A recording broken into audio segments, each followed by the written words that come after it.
হেলমেটহীন bike আরোহী বন্ধুর মৃত্যু থেকে জনগণকে সচেতন করতে সেফ ড্রাইভ সেফ লাইফ এর মতো স্লোগানকে নিজের ব্যবসায়িক প্রতিষ্ঠানের ট্যাগলাইন করে নজির তৈরি করলেন হাওড়ার শ্যামপুরের পীযূষ গুড়িয়া।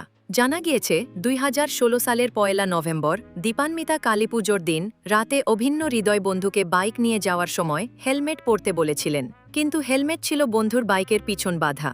সেই রাতেই বাইক নিয়ে তীব্র গতিতে পোস্টারে ধাক্কা মারে এবং মারা যায়। এরপর থেকেই বিষয়টি মাথায় ঘোরে পীযূষ বাবুর। নিজের স্টিল ফার্নিচারের ব্যবসার ট্যাগলাইন হিসাবে ব্যবহার করতে শুরু করেন সেফ ড্রাইভ সেফ লাইফ স্লোগানটি। অ্যাকচুয়ালি শুধু ব্যবসা করব এই চিন্তাভাবনা নিয়ে তো চললে হবে না, সাধারণ মানুষের কথাও ভাবতে হবে।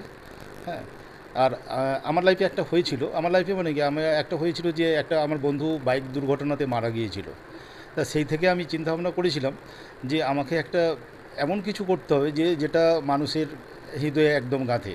হ্যাঁ, সেই নিয়ে আমি একটা চিন্তাভাবনা করলাম যে সেফ লাইফ সেফ ড্রাইভ, এটা যদি আমি অ্যাডটা করতে পারি, প্রচারটা করতে পারি, তাহলে মানুষ অনেকটা সচেতন হবে।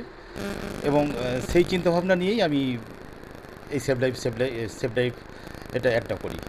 হ্যাঁ, হ্যাঁ, তাদেরকেও বলি যে আপনারা অন্তত একটু সচেতন হন এবং হেলমেট পরুন। গাড়ি চালালে অবশ্যই, বাইক চালালে হেলমেট পরুন, কারণ দিনে দিনে তো গাড়ির সংখ্যা প্রচুর বাড়ছে। সেই জন্য নিজেরা অবশ্যই সাবধানে থাকা উচিত, সাবধানে চলা উচিত। আমি সকলকেই বলি। আমার নামটা পীযূষকান্তি গুড়িয়া। যে কোনো ব্যবসায়িক প্রতিষ্ঠানের বিজ্ঞাপনে প্রতিষ্ঠানের নাম বড় করে থাকে এবং ট্যাগ লাইন ছোট থাকে, কিন্তু এই প্রতিষ্ঠানের নাম নিচে ছোট করে থাকে। এক ঝলক দেখলে মনে হবে এটি সেফ ড্রাইভ সেফ লাইফের বিজ্ঞাপন। বিজ্ঞাপনের সেবা আগে ব্যবসা পরে ধরনের মনোভাবে খুশি সবাই।